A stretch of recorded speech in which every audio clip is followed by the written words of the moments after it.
Baik, kita lihat pertanyaannya. Assalamualaikum warahmatullahi wabarakatuh. Waalaikumsalam warahmatullahi wabarakatuh.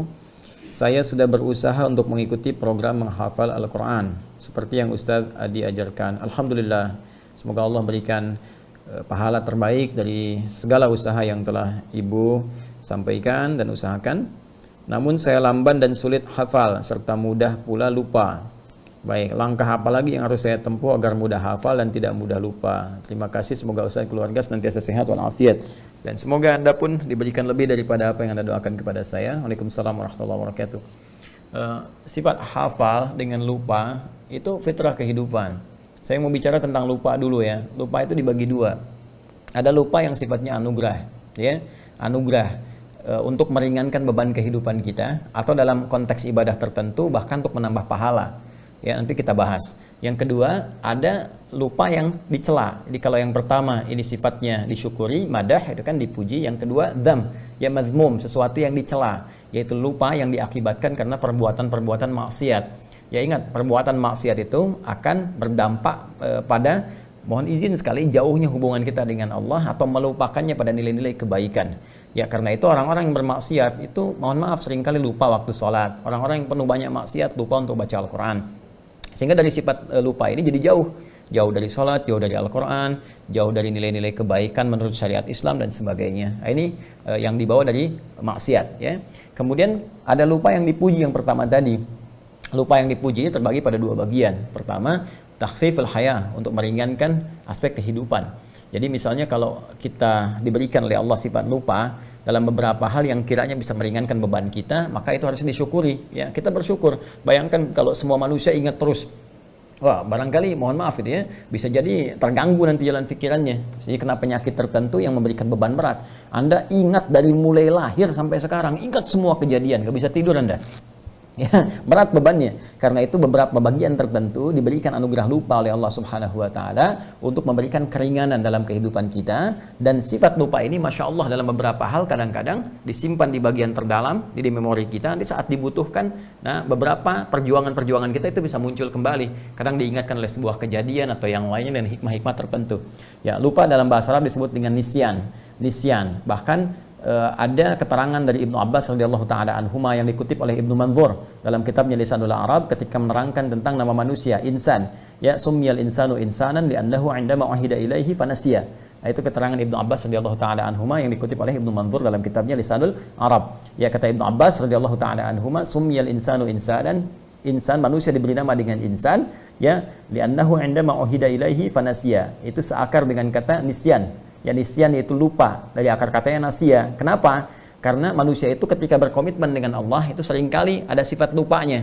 Ya, ada sifat lupanya. Ya, itu karena itulah diberi nama dengan insan, ada korelasi dengan nisyan, ya kan? Nasia itu lupa, saya lupa, nasi itu. Kita lupa, nasina.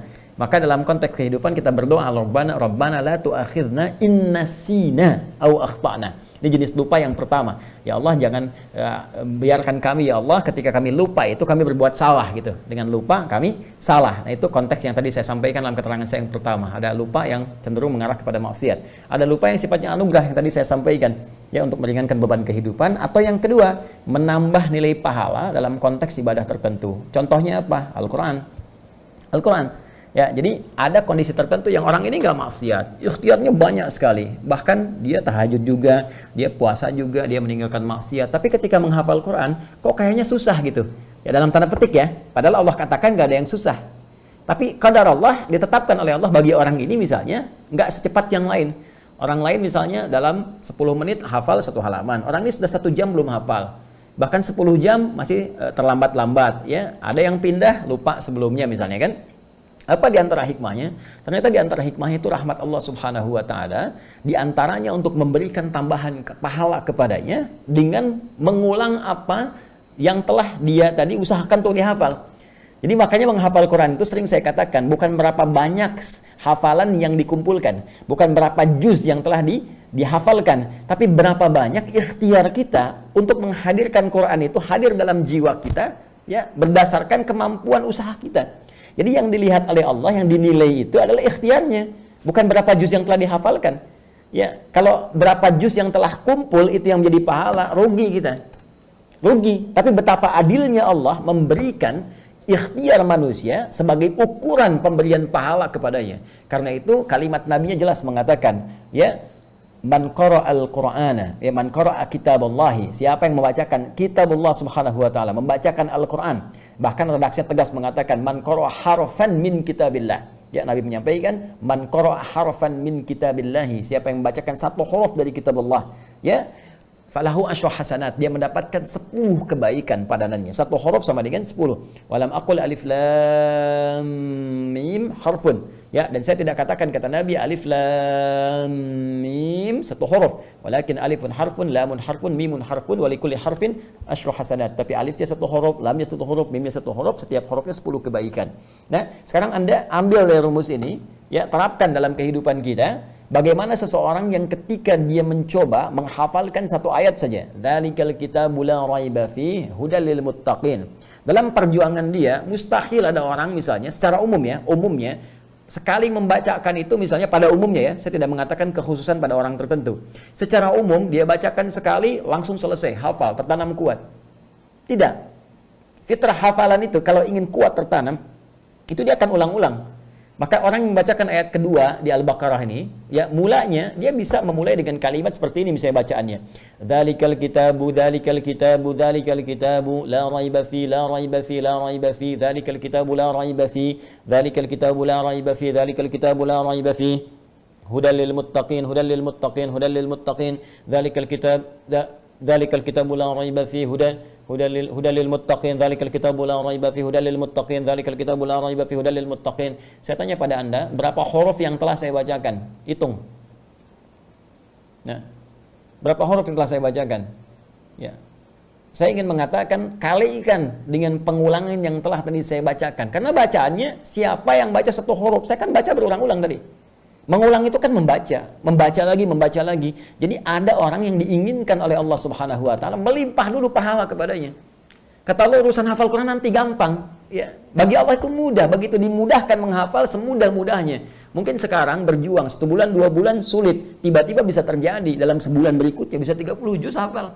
Kalau Allah berkehendak untuk memudahkan. Ya, tapi ada sesuatu hikmah yang besar yang Allah ingin anugerahkan.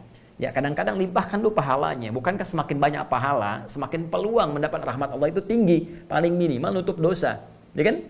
Dosa dengan pahala kan rumusnya seperti itu formulasinya. Pahala yang ada menutup dosa yang telah dikumpulkan dari maksiat. Jadi ketika ada pahala 10, dosanya 9, maka ditutup nih. Pahala tinggal 1 lagi. Jadi kalau berbuat dosa lagi seimbang. Ya, karena itu ada rumus cepat yang cerdas dalam beramal adalah kumpulkan amalan-amalan, kerjakan amalan-amalan yang sekiranya mudah dilakukan tapi pahalanya banyak. Itu rumus ekonomi kan, modal sekecil-kecilnya keuntungan banyak gitu kan. Baca Al-Quran itu diantaranya. Baca Al-Quran diantaranya. Begitu Anda bacakan Al-Fatihah aja. Ya, Al-Fatihah kan 7 ayat. Kalikan berapa huruf? Ya, 17 kali baca dalam sehari. Itu berapa pahala dikumpulkan? Kalikan 10 lagi. Paling minimal. Nah, jadi ketika Anda menghafalkan Al-Quran, berita baiknya adalah pahami dulu rumusnya. Saya sering katakan dari awal sejak kita mengaji, kalau kita paham rumusnya, semua kita syukuri. Ya, maka rumus cepatnya sekali lagi, ingat Allah melihat pada prosesnya, pada ikhtiarnya, bukan berapa banyak yang telah kita hafalkan. Ya, nanti setelah itu terjadi, Allah berikan kemudahan kepada kita semua. Walladzi yatata'ta wa huwa syaqqun 'alaihi falahu ajran. Ya, siapa yang berusaha semaksimal mungkin, tidak pernah putus asa, dia berusaha walaupun terbata-bata mulai menghafalkannya, mengucapkan hurufnya misalnya, maka diberikan 2 pahala, 2 kali lipat bahkan, Allahu Akbar, 2 kali lipat. Diapresiasi kesungguhannya, Masya Allah ini ada yang 60 tahun, saya lihat ada yang bahkan 70 tahun, itu kan, ada yang lebih daripada itu, masih berusaha menghafal, ini sangat luar biasa. Sementara orang melalaikan kehidupan akhiratnya, banyak pesta pora, banyak macam-macam, Anda kembali kepada Allah. Ya, dengan mendalami kitabnya, firmannya, ini sangat luar biasa. Dan berapa pahala yang dikumpulkan. Dan kita tidak tahu kapan kita berpulang pada Allah Subhanahu wa taala. Jadi syukuri nikmat itu dan bawa teruskan sampai dalam keadaan kita pulang kepada Allah dalam sedang berinteraksi dengan Al-Qur'an. Wallahu taala a'lam bissawab.